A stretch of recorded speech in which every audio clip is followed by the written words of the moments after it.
Unmask the real enemies behind the curtain. We cannot remove every governance through protests and vote of no confidence.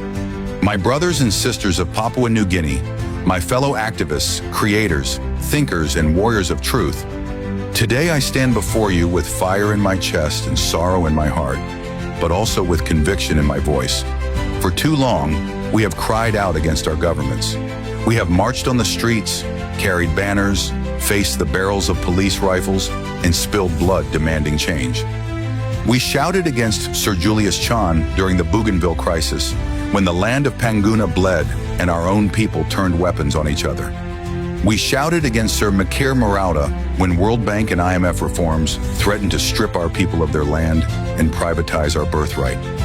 We shouted against the Grand Chief Sir Michael Somare, the founding father, when he was removed through a vote of no confidence.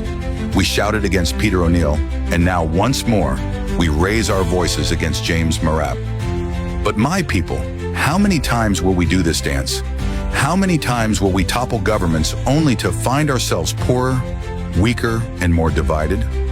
How many times will we keep barking at the puppets, while the puppeteers, the true enemies, remain in the shadows, laughing at our blindness? The truth is this: the disease of corruption is not born in Wagani alone. It is fed, watered, and nurtured by forces hiding behind the curtains, foreign interests, corporations, bankers, and neo-colonial agents who manipulate our leaders like chess pieces on a board. Every time we remove a prime minister, every time we celebrate a vote of no confidence, we think we have won. But have we? Look at our country today. The Kina is falling. Inflation is choking us. Jobs are disappearing. Land is being stolen, and our resources are plundered. Tell me, what has really changed? The names in Parliament change, but the system remains the same. We celebrate as if victory has been achieved, but we are only changing the mask of the same beast. And while we fight among ourselves, while we accuse our own leaders, the true culprits, the foreign cartels, the economic hitmen, the neo-colonial powers, continue to manipulate, profit, and exploit. This is why I say to you, do not waste all your energy blaming James Marap, Peter O'Neill, or any single leader. For the enemy is not just the man sitting in the Prime Minister's chair. The enemy is the system of manipulation built by outsiders and sustained by traitors within. Neocolonialism is not a word from textbooks. It is the reality we live in every day. Look around you. The World Bank and IMF write the policies that tell us how to use our land. Foreign corporations mine our gold, drill our oil, cut our forests, and ship away our wealth while our villages remain in darkness. Economic advisors, paid by outsiders, sit in our government offices and whisper into the ears of our leaders. Foreign governments claim to be our partners, but in truth, they hold the chains of dependency, aid money, loans, grants, and military influence. This is the prison we are in. And until we recognize it, until we call it out, we will forever keep attacking our own while the real criminals live free. This is where you, my brothers and sisters, content creators, writers, musicians, filmmakers, TikTok voices, Facebook warriors, YouTube educators, must rise. You hold the new weapon of our time, the power of media. You are the storytellers of this generation, and it is your duty, your responsibility, to expose the real enemies. Stop repeating the narrative they want you to repeat. Stop focusing only on the leaders they put in front of you. Start tracing the strings. Who funds these policies? Who benefits when our Kina collapses? Who profits when landowners lose control of their forests and mines? Who gains when our youth cannot find jobs and are forced into cheap labor for foreign companies or sent to Australia and New Zealand for fruit picking? The people behind the curtains do not want you to see them. They want you to stay distracted, always blaming the face in front of you. They want you divided, tribalized, and fighting among yourselves through protests and vote of no confidences. But if you, the content creators, shine the light on the shadows, the truth will spread faster than their lies.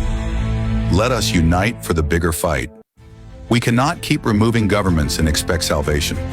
That is like cutting leaves from a weed while its roots grow deeper, or like burning the hole chasing a single rat.